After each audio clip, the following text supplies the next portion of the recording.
Hello, this is Bailey Leasure, and this is the Leasure Sports Podcast. This week, I'm going to be talking about the World Baseball Classic Championship rounds, and I'll give my review of what I thought of the tournament. Talk about the U.S. Versus Japan and the Netherlands versus Puerto Rico. I'll also talk about that final game uh, between the U.S. and Puerto Rico. My overall thoughts on the tournament. Overall thoughts on the players and their performances, the big moments, and how this tournament was really great. And I'll start with the U.S. and U.S. Japan game, which was second. Overall, pretty good game. I didn't expect. It was a great pitching duel, and Japan really, because they talked about because this was the farthest that the U.S.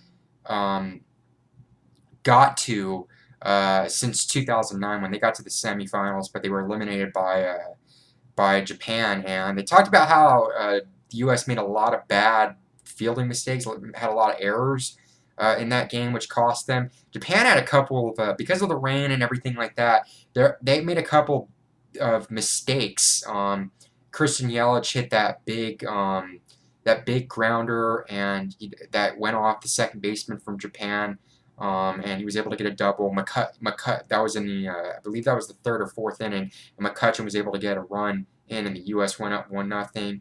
And then it was tied in the eighth inning, and Adam Jones grounded to third, and it was bases loaded, or I think there was two runners on, and he made that fielding mistake, and the third baseman for Japan, and it cost them, and the U.S. were able to hold on 2-1. There were some moments I thought they were going to lose. In the eighth inning, they brought in Nishek with two runners on against their big hitter, and it was, I think it was 0-2 or 1-2, and when he hit the pitch, I thought that was crushed, but he got under it. It sounded like sounded like crack of the bat. It was gone. It looked like he timed his swing, but it fortunately went right to McCutcheon. Luke Gregerson was able to shut it down, and the U.S., they were fired up after that win. So it was a big win for them. The U.S. overall, they got to the game against Puerto Rico. I'll talk about that in a minute. Puerto Rico and the Netherlands, they had a very competitive game and a lot of energy in that game. Puerto Rico or Netherlands, they made some bad running mistakes in the first inning. They got a two-run home run, but they got caught trying to steal. And then also I forgot what his name is, Bogart or Simmons. I could be the wrong. That could be the wrong player, but he gets a hit and he's like showboating, and he's not on the bag. Yadier Molina, who's one of the best throwing catchers in the game, he notices it and he picks him off. So they could have gone up 2-0. And that game went into extra innings, and they couldn't. Went to the 11th inning where that tiebreaker rule comes in, which I've not been a fan of at all in this tournament. I really hope they don't use that in future World Baseball Classics. Hope they definitely don't use that in Major League Baseball. But Puerto Rico was able to get a run, sacrifice fly in the bottom of the 11th after getting out of the 11th inning with a double play. And overall, they were able to get that win. Really surprised me that game was kind of close because Puerto Rico were just dominant in that tournament up until the championship game, which I'm going to talk about in a minute. U.S. versus Puerto Rico. That game, it looked like in the stands there was a lot of Puerto Rico fans. I heard, when they were introducing players, they were booing a little. They were booing Marco Stroman or I heard some Puerto Rican fans that were booing him because of his decision before this World Baseball Classic started. He was born in Long Island, New York, but his mom is Puerto Rican, and he initially selected to play for Puerto Rico. He backed out of it, and he decided to play for the United States, and he got a lot of criticism from Puerto Rican fans, and his mom did. And he went out and he basically silenced all the criticism in that game. He pitched a phenomenal game, no denying it. Took a no-hitter into the seventh inning. He was very fired up when he left that game, and they were up 6-0. The U.S., one of the keys in that game was getting on the board early. They did. Ian Kinsler got that two-run home run. And he got a little bit of criticism before that game when he made comments about something to the degree about the Puerto Rican and the Dominican and those, how he plays baseball differently. He doesn't play it with that much passion. And, I think it was a little bit overblown. I wouldn't have made those comments either, but, it is what it is. I didn't really take offense to it, and it's not, players, certain players play differently. Some players don't celebrate that often. Some players, when they get a base hit, they're fired up, and that's how, Puerto Rico, the Dominican Republic, Venezuela, they have a lot of passion. So I don't think, play however you want. I feel like Kinsler was a little bit of like the anti Bryce Harper. Bryce Harper, he's a very big fan of like the bat flips and getting fired up.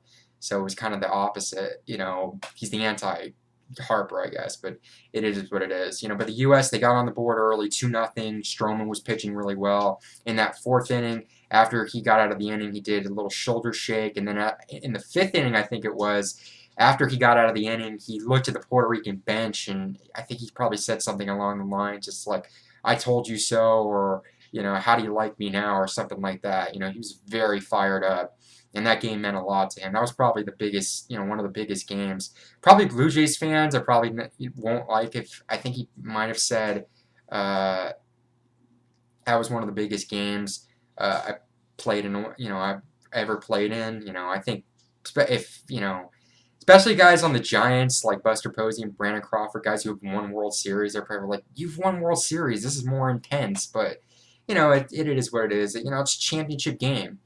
But like I said, the U.S., they got some more runs by Christian Yelich. Brandon Crawford's bases loaded, 2 out single. They got 2 runs in. The U.S., Giancarlo Stanton got a couple of hits. Nolan Arenado, who struck out 7 straight times. His last 2 at bats, he was able to leave the tournament in a better mood because his last 2 at bats he got base hits. The U.S., after the 6th inning, they put their bullpen in and they shut the door. I did not expect that game to be kind of a blowout, and it was 8-0. The U.S. won it, won their first World Baseball Classic championship, and Marcus Stroman was named the MVP. I think it was a good choice. To be honest, I probably would have went with, Adam Jones, just because what he was doing, the walk-off hit against Colombia, the game-tying home run against Venezuela, the phenomenal catch, one of the best catches, probably the catch of the year. I don't think anything in Major League Baseball is going to, top that in the regular season, against the Dominican Republic, against his own teammate. He's going to have a lot of bragging rights this season when he's playing with Manny Machado. But overall, I would have went with him. Crawford had another great tournament. You could have gone with him. Eric Hosmer was another good one. But Stroman's a good choice. What he did, he had a good outing against the Dominican Republic. Didn't have a great outing the first time against Puerto Rico when he gave up 6 straight hits to start that span of 6 straight hits. And then he came back against Puerto Rico. Overall thoughts on this tournament. This was the best tournament to date. I mean, there was a lot of energy. There was a lot of intense games, especially the games the U.S. played. They're against Colombia. A lot of people, they were down 2-0. Was looking like, uh-oh, this is not going to help them out. That game against the Dominican Republic that they blew a 5-0 lead to. Venezuela, the comeback against Venezuela. The Puerto Rico game where they were down 4-0. They got that to a 1-run game, but came up short. The Dominican game, that rematch against the Dominican Republic and what Jones made, plays he made. Danny Duffy getting out of that jam when they were down 2-0. The game against Japan. And then this game, there was the championship game. It was very intense. There was, the fans were very respectful. There was a lot of passion. I loved seeing what the Dominican and the Puerto Rico teams did. A lot of passion that they had. Their fans had a lot. That Miami crowd was very great. Towards the end of that San Diego run, the crowd was great as well. And, Dodger Stadium had a pretty good crowd as well. Overall, I thought it was a great tournament, and I'm glad it's coming back in 4 years. Because there was a lot of talk after, since the Olympics baseball is going to be returning to the Olympics in 3 years. That and softball, a lot of people thinking, what's the status of this tournament? And people assured, this tournament's going to return in 4 years. Overall, there were great surprises. Israel had a pretty good tournament. I think there was a lot of great teams. Israel was a pretty exciting team. The U.S. team was exciting to see. And this tournament's going to be very popular in 4 years again. And I think a lot of people criticized everybody on the or going into this tournament for the United States. A lot of people were just talking about who's not on this team. There's no Noah Syndergaard. There's no Clayton Kershaw, Madison Bumgarner, no Chris Bryant, no Bryce Harper, no Mike Trout. I think after the U.S., they had a lot of fun. Addition to, I think a lot of players from this team will return in 4 years, including Marcus Stroman, Adam Jones, Christian Yelich, Eric Hosmer. A lot of players that didn't play a lot, like Alex Bregman and Paul Goldschmidt and Daniel Murphy. I think they'll return in 4 years as well. I think you're going to see those players, a lot will come back. And in addition to that, I think in 4 years from now, you're going to see guys like Trout or Harper, they'll come to this team I think they'll play as well, And I think the U.S. I think they'll have to be honest, I thought it was kind of a B team that the U.S. sent, but at the same time, they won it all. That Jim Leyland was the manager. A lot of people. There was a lot. It could have been very questionable, some of his management decisions, but he knew what he was doing, and the U.S. overall, great tournament that they had. Everybody had a great tournament. This was an exciting tournament to watch, especially in March, when spring training goes on. And sometimes it kind of feels long when you're waiting for the season, but this was a great opportunity to, watch competitive baseball early and for it to be competitive. Some things I'd probably switch. I don't like the tiebreaker rule. I'd get rid of it. I'm on the West Coast, and I did have MLB Network for this tournament. I think probably 4 years from now, because this was very exciting to watch, you're probably going to see it on, it was on ESPN Deportes, but I think you'll see it on the regular ESPN or Fox potentially, as well. I think the times as well, I think they should, when they get over the West Coast, they should switch it. These games should really be starting at 4 to 5 because of, these games, for people on the East Coast, these games start at 9, 10 o'clock. So I think I think they'll fix that 4 years from now. And also, this is unrelated to the World Baseball Classic, but from an international baseball standpoint, because this was such a successful tournament when talking about professional baseball, the Olympics are in 3 years, and they're going to be in Tokyo, and potentially in 4 years from now, depending on what the IOC host vote is later this year, maybe potentially Los Angeles in 4 years. I think you could potentially see, maybe Major League Baseball decides, let's take a break, do what the NHL does when they let players go into the Winter Olympics to play, that ice hockey tournament in the Olympics. Maybe we let, our players, let's take 2 weeks off. Sometimes it feels like baseball's, the season's long. That would be great to, break up. It'd be great to see some of the top players. If you're seeing top players in the World Baseball Classic, let's see it in the Olympics. Maybe potentially we see the World Baseball Classic moved a little bit. A lot of managers have expressed, let's move this towards the All-Star break in July or during the All-Star break. I think.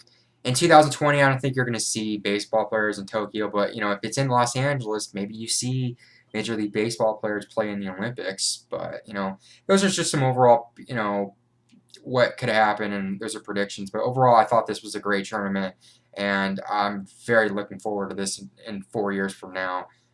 So international baseball is starting to rise again, which is great, So those are my overall thoughts on it. It was great to see the USA win, and it was great to, not only the U.S. win, but it was great seeing a lot of competitive baseball between some of the other teams. So that's overall my thoughts. Kind of a slow sports week. There hasn't been that much news. I don't really follow college basketball. I know U of A shockingly lost. U of A's never really. It's been a while since they've gotten deep into this, tournament. But I expected them to go another round or two. But that's just that's just there. It's been kind of a slow sports week, but overall, it's great seeing the World Baseball Classic and seeing how that tournament played out. So that's it for this week for my podcast. Checking again sometime next week. Follow me on Twitter at BaileyLeasure96. If you like the content on my channel, like this video, click like. If you like the content on my channel, subscribe. Comment if you agree or disagree. What were your thoughts about the World Baseball Classic? What do you want to see different 4 years from now? Do you want to see Major League Baseball players play in the Tokyo 2020 games, or in 2024, whether it's in either Paris or Los Angeles? Give me some thoughts on that. Thanks everybody for watching, and I'll see y'all later.